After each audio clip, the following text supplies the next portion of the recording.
হিসাব বিজ্ঞান বিভাগ, অ্যাডমিনিস্ট্রেটিভ বিশ্ববিদ্যালয়, কলেজ। আজকের অনলাইন ক্লাসে বিজনেসম্যান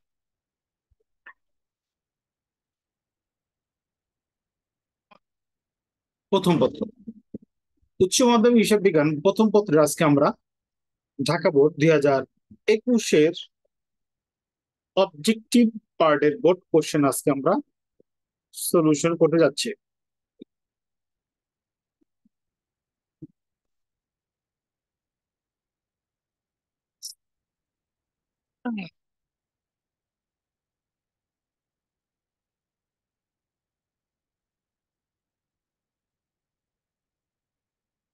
প্রশ্ন রেওয়া মিল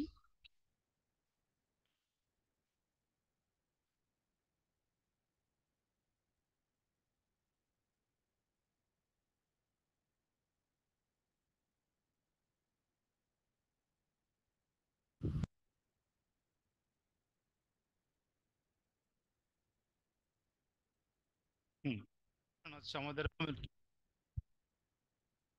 খতিয়ান হিসাব উদ্ধৃত বা তালিকা। রেওয়া মিল মূলত পক্ষে সময়ের উদ্ধৃত বা তালিকা হচ্ছে উদ্দীপকটি পরে 3 নং প্রশ্নের উত্তর দাও। তন্ময়ের মোট লাভের পরিমাণ ছিল 50,000 টাকা। মোট লাভের পরিমাণ ছিল 50,000, প্রশাসনিক 15,000 টাকা এবং বন্টন খরচ 5,000 টাকা, এছাড়াও সুদ বাবদ প্রাপ্ত 20,000 টাকা। তো 2020 সালের ব্যবসার নিট লাভ কত? হইল গিয়া 30,000। কিভাবে? আমার লাভ আসলে কত? 50,000 টাকা। লাভ আসলে কত? 50,000 টাকা। এর মধ্যে আমার খরচ আছে, খরচ হয়েছিল গিয়া আহ, টাকা 15,000 টাকা খরচ হয়েছে। 5,000 টাকা কি হয়েছে? আমার খরচ হয়েছে। এবং সুদ পাইছি কত? 2,000 টাকা। সুদ পাইছি এখানে আমার হইতেছে কত? ওকে, হিসাবের উপর সন্দেহজনক 2,000 টাকা চার্জের ফলে 2,000 টাকা নিট লাভ হবে 30,000 টাকা, 2,000 হ্রাস পাবে 2,000 টাকা। উত্তর হচ্ছে 4। উত্তর হচ্ছে 4, 1, 2, 3। নিট লাভও বৃদ্ধি পাবে। নিট লাভ হবে 30,000 টাকা। 2,000 টাকা কমে যাবে 32,000 টাকার থেকে। চলতি সম্পদের পরিমাণ 2,000 টাকা হ্রাস পাবে এবং মোট সম্পদের পরিমাণও 2,000 টাকা কি হবে? হ্রাস পাবে। ওকে, উদ্দীপকটি পরে 4 এবং 5 নং প্রশ্নের উত্তর দাও। উজ্জয়ন ট্রেডার্স 31/12/2020 তারিখে প্রস্তুতকৃত র মিলে বিমা সালামি দেওয়া আছে। বিমা সালামি দেওয়া আছে কত? 30,000 টাকা, যা 1/7/2020 তারিখে 4 বছরের জন্য প্রযোজ্য হয়েছে। তার মানে বিমা খরচ কত? তার মানে বিমা খরচ ওই বছর কত? তো প্রথমে আমরা এখানে একটু ওয়ার্কিংস করি। 3,000 টাকা হইলে কি আমার কত? 30,000 টাকা হইলে কি আমার বিমা প্রিমিয়াম। এইটা হইলে গিয়ে 4 বছরের জন্য, ঠিক আছে? ভাগ 4 গুণ 1, তো 1 বছর এটা বেড়াইবো। কিন্তু অঙ্কটার ধরতে হবে কত? 6 মাসে, যেহেতু একসাথে দেওয়া আছে। ভাগ 6 ভাগ 12 সমান সমান হইব 3,750 টাকা। তার মানে উত্তর ক। যদি বিমা সালামি 30,000 টাকা 2020 সালের খরচ হিসেবে দেখানো হয়, তবে প্রতিষ্ঠানের আর্থিক অবস্থা বিবরণীতে কি হবে? তবে তবে প্রতিষ্ঠানের আর্থিক অবস্থা বিবরণীতে কি হবে? আহ, মোট সম্পত্তি এত টাকা হ্রাস পাবে এবং মালিকানার সাথে এত টাকা হ্রাস পাবে। 6, আর্থিক অবস্থা বিবরণী উদ্দেশ্য সম্পত্তির পরিমাণ জানা, দায়দারার পরিমাণ জানা। তার মানে উত্তর হচ্ছে গ। জেরিন ট্রেডার্স এর সালের 31 ডিসেম্বর তারিখে বিশদ আয় বিবরণীর তথ্য ছিল প্রারম্ভিক মজুত পণ্য 1 লক্ষ টাকা, 1 লক্ষ টাকা, পণ্য ক্রয় 15,000 টাকা, মজুরি 20,000 টাকা, বেতন 30,000 টাকা, সমাপনী পণ্য 37,000 টাকা, বিক্রয় 2,05,000 টাকা, বিক্রয় ফেরত 5,000 টাকা। জেরিন কোম্পানি বিক্রিত পণ্য ব্যয় কত? বিক্রিত পণ্য ব্যয় কত? আমরা জানি বিক্রিত পণ্যের ব্যয় সমান সমান প্রারম্ভিক মজুত পণ্য যোগ ক্রয় সংক্রান্ত খরচ যোগ বাদ সমাপনী মজুত পণ্য। তো এইখানে আমাদের প্রারম্ভিক মজুত পণ্য হইল গিয়া 1 লক্ষ টাকা, 1 2 3 4 5। এটার সাথে যোগ হইব কত? ক্রয় ক্রয় ক্রয় 1 2 3 4 5, 1.5 লক্ষ টাকা, এবং ক্রয় দেওয়া আছে এখানে কত? 2,000 টাকা। ক্রয় সংক্রান্ত খরচ দেওয়া আছে 2,000 টাকা। এইটার থেকে আমরা বাদ দিই সমাপনী মজুত পণ্য 97,000 টাকা। সমাপনী মজুত পণ্য 97,000 টাকা বাদ দেওয়ার পর আমাদের রেজাল্ট আসবো 1,55,000 টাকা। তার মানে কি? আমার উত্তর হইল খ।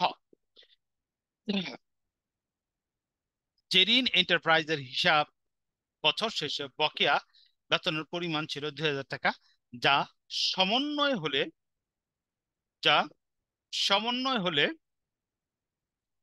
সমন্বয় হলে কি হবে? সমন্বয় হলে হবে এখানে উম নিচের কোনটি সঠিক হবে? 1 2 2 3 2 3 1 2 3 4। এটা সঠিক উত্তর হইব কি আমার ক, 2 এবং 3। অর্থাৎ নিট মুনাফার পরিমাণ কমবে এবং মোট বেতন 5,000 টাকা হবে। প্রস্তুত। আর্থিক বিবরণী প্রস্তুত সহজতর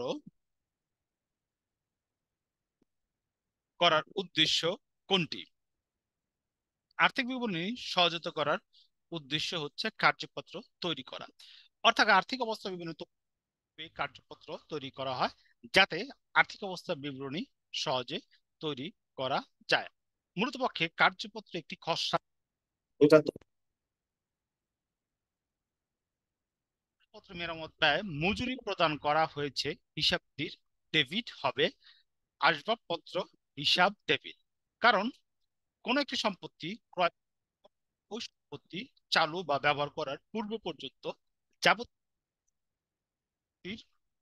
ক্রয় মূল্য হিসাবে বিবেচনা করা হবে, ওই সম্পত্তির ক্রয় মূল্য হিসাবে বিবেচনা করা হবে।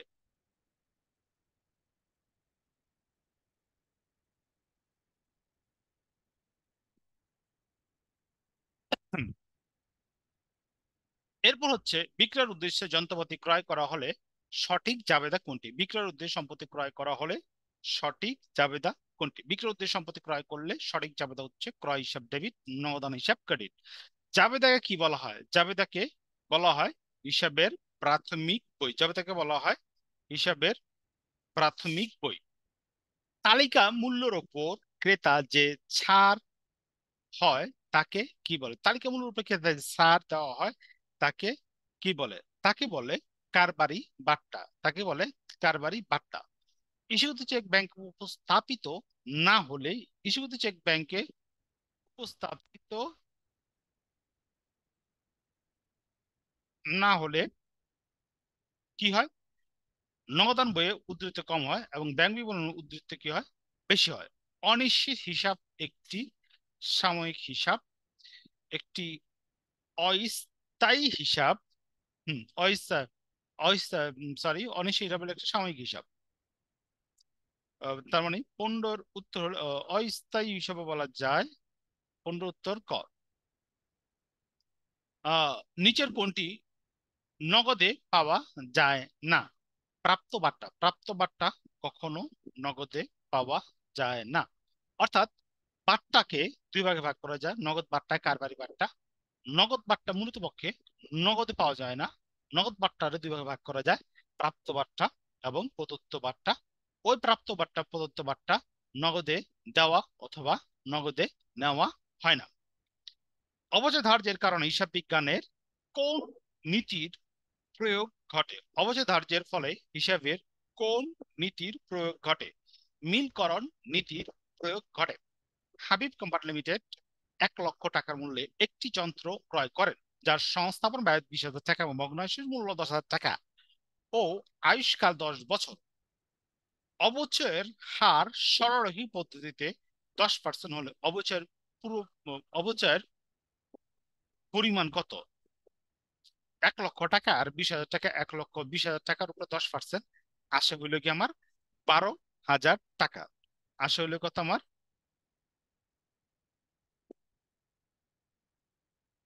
18 নম্বর। এটার আনসার হলো গিয়া, আচ্ছা, 1,00,000 টাকা আহ, ও ভগ্নাবশেষ মূল্য আমার কি করতে হইব, বাদ দিতে হইব। এটা আমার আসে কত 11,000 টাকা।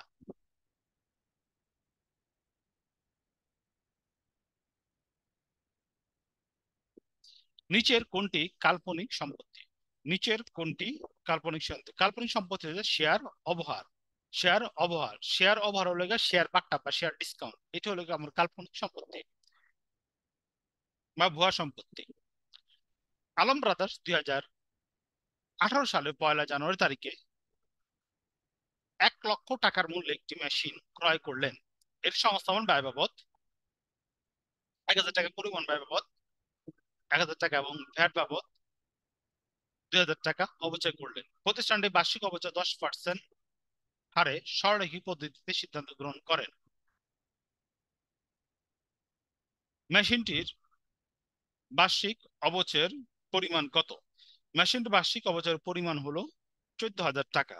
অর্থাৎ সম্পত্তি ক্রয় করছে আমার কত, 1,00,000 টাকা।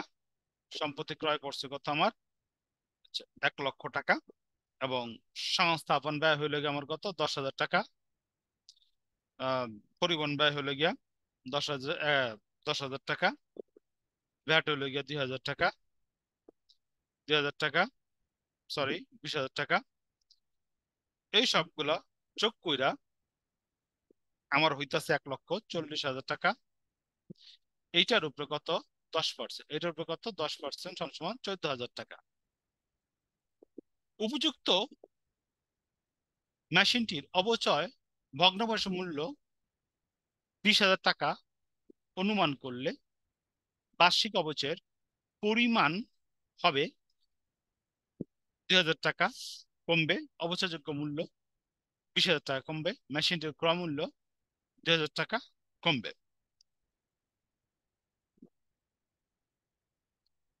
ক, উত্তর হচ্ছে 1 এবং 2। সুনাম কি? সুনাম হচ্ছে অস্পর্শনীয় সম্পদ। চেকে আহ চেকে 20,000 টাকার কলকবজা ক্রয় করে এর পরিবহন বাবদ 500 টাকা, সংস্থাপন ব্যয় বাবদ 2,000 টাকা প্রদান করা হলো। লেনদেনটি মেশিন জাবেদার মেশিনটি ডেবিট করা হবে ক। ডেবিট করা হবে কত, ক। চেকে 20,000 টাকা কলের যন্ত্রপাতি ক্রয়, পরিবহন ভাতা টাকা, সংস্থাপন বাবদ 2,000 টাকা প্রদান করা হলো। লেনদেনটির জাবেদা মেশিন হিসাবে ডেবিট হবে। চেকে 20,000 টাকা ক্রয়, পরিবহন বাবদ, সংস্থাপন বাবদ 22,500। এখানে উত্তর হওয়ার কথা তো 22,500, ঠিক আছে 22,500, ঠিক আছে। আচ্ছা, বার্তা প্রাপ্তি সঠিক জাবেদা কি? বার্তা প্রাপ্তি প্রাপ্ত বার্তার লগে সম্পর্ক হচ্ছে পাওনাদারের। প্রাপ্ত বার্তা পেয়ে থাকে পাওনাদার, তার মানে কি পাওনাদার হিসাব ডেবিট, প্রাপ্ত বার্তা হিসাব বা বার্তা হিসাব ক্রেডিট। বার্তা হিসাব ক্রেডিট। ক্রেডিট পাশে জমাকৃত চেক প্রত্যাখ্যাত হলে ফেরত আসলে 2 ঘর নগদান বইয়ে কিভাবে লিপিবদ্ধ করতে হয়? ক্রেডিট পাশে ব্যাংক কলামে, ক্রেডিট পাশে ব্যাংক কলামে কি করতে হয়, লিপিবদ্ধ করতে হয়। এটা সঠিক উত্তর হচ্ছে ক্রেডিট পাশে ব্যাংক কলামে লিপিবদ্ধ করতে হয়। ব্যাংক সমন্বয় বিবরণী কখন তৈরি করতে হয়? ব্যাংক সমন্বয় বিবরণী তৈরি করতে হয় নির্দিষ্ট হিসাবকালের নির্দিষ্ট তারিখে।